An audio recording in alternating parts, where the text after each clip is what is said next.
রাধে রাধে বন্ধুরা, কেমন আছো সকলে? আশা করি সকলে অনেক অনেক ভালো আছে। আমি সুস্মিতা চলে এসেছি আবার একটা নতুন ব্লগ দিয়ে।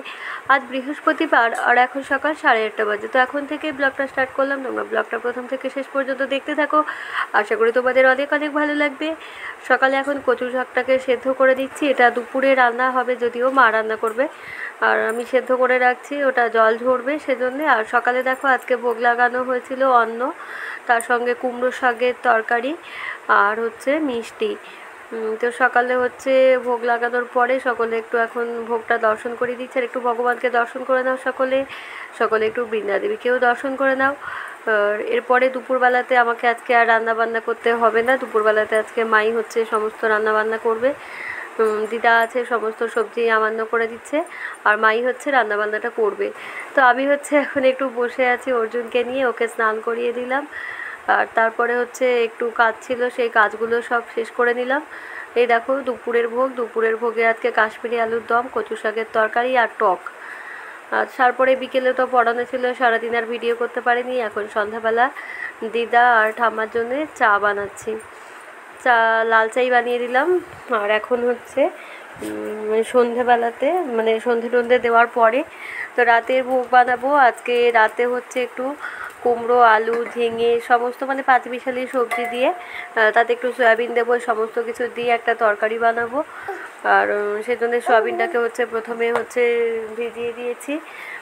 তারপর একটা কড়াই বসিয়ে দিয়েছি। কড়াই গরম হয়ে গেলে তাতে সয়াবিনগুলো একটু অল্প সামান্য লঙ্কা আর একটু হলুদ দিয়ে ভাজা করে নিচ্ছি। আর এক পাশে হচ্ছে দুধটাও গরম করতে বসিয়ে দিয়েছি, নাহলে দুধটা কেটে যাওয়ার ভয় আছে সেই জন্যে। আর এরপরে হচ্ছে তরকারির জন্য তেল দিয়ে দিলাম, তারপরে পাঁচফোড়ন, তেজপাতা আর শুকনো লঙ্কা দিয়ে দিলাম। ফোড়নটা ভালোভাবে গরম হয়ে গেলে সমস্ত সবজিগুলোকে দিয়ে দিলাম। এবার ভালোভাবে কষিয়ে দেবো। একটু লবণ দিয়ে দিচ্ছি, দিয়ে একটু ঢাকা দিয়ে দেবো। তাহলে ঝিঙে তো এমনিতে মানে জলীয় সবজি, আর এর থেকে অনেকটা জল বেরোয়, তো ঢাকা দিয়ে দিলে জলটাও বেরিয়ে যাবে। আর সেই সাথে অল্প একটু হলুদও দিয়ে দিলাম। তো এই যে ঢাকা দিয়ে দিলাম। আর তারপরে ঢাকাটা খানিকক্ষণ বাদে খুলে দেখলাম যে জল বেরিয়ে গেছে ঝিঙে থেকে অনেকটা, আর সবজিটাও বেশ অনেকটা মজে গিয়েছে। তো এখন হচ্ছে মশলা দিয়ে দিচ্ছি, একটু ধনে গুঁড়ো, একটু জিরে গুঁড়ো।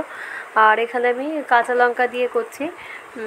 দিদার একটু সমস্যা আছে, গ্যাসের রুগী, সেজন্যে। আর ভেজে রাখা সয়াবিনটাকেও দিয়ে দিলাম। ভালোভাবে টশলাগুলো কষিয়ে নিয়ে এরপরে দিয়ে দিলাম পরিমাণ মতো জল। আর ভালোভাবে একটু ফুটতে দেবো এইবারে। আর তারপরে নামানোর আগে অল্প একটু চিনি দিয়ে দিলাম। নিরামিষ রান্নায় একটু চিনি দিলে ভালোই লাগে। আর এরপরে হচ্ছে আমি দিদা করে দিয়েছি। তারপরে এখন চাল গুঁড়ো করছি। কালকে হচ্ছে দিদা হচ্ছে পড়া পিঠে বানিয়ে দেবে, তো সেজন্য হচ্ছে চালটা আমি আজকে রাতের থেকেই কিন্তু গুঁড়ো করে রাখছি। আর রাতে এই যে ভোগ লাগানো হয়ে গিয়েছে, যেটা বানিয়েছিলাম রুটি, তরকারি আর মিষ্টি দিয়ে ভোগ লাগিয়েছিলাম। আর তারপরে প্রসাদ পাওয়া হয়ে গিয়েছে, যে বাসনপত্র ছিল সেগুলো সমস্ত কিছু মাজাও শেষ হয়ে গিয়েছে।